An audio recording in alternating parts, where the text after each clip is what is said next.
Welcome to the Waylight. In today's gospel passage, we see the transfiguration of Jesus.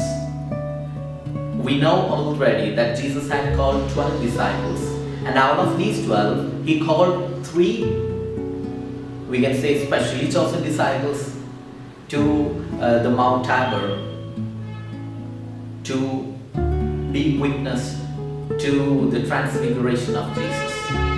Those disciples were Peter, James, and his brother John.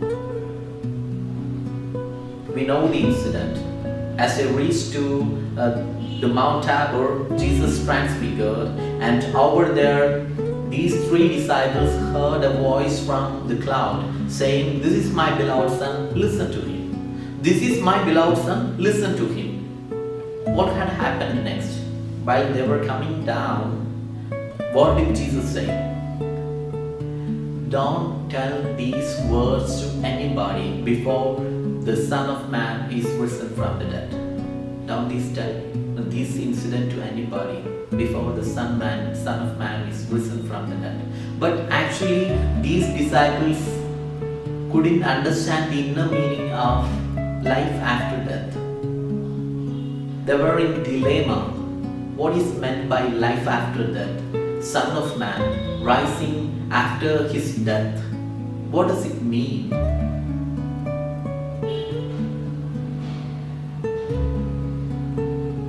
Why Jesus asked them to ponder these things rather to tell these things to anybody? Because we know when we go back to other chapter, in the sense today's gospel passage is taken from the Gospel of St. Mark chapter 9. When we go back to the chapter 5, we see that Jesus had gone with all other disciples to the house of Jairus, and he specially called disciples Peter, John, and James into the room where the dead body was there. The daughter of Jairus, her dead body, where the dead body was there, he had taken the disciples to that particular room. Why? He wanted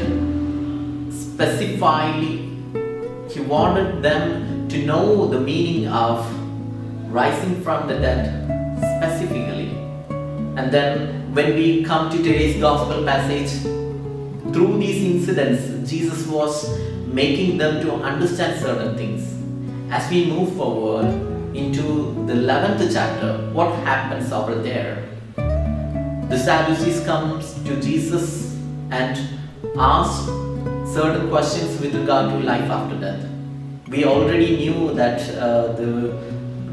this particular group of Sadducees, they do not believe in the life after death. So they wanted to put Jesus into the test, and they came asking questions with regard to the life after death. And Jesus very specifically proves that there is life after death. Taking the examples of forefathers, Abraham, Isaac, and Jacob, and God, Jesus says that they are alive.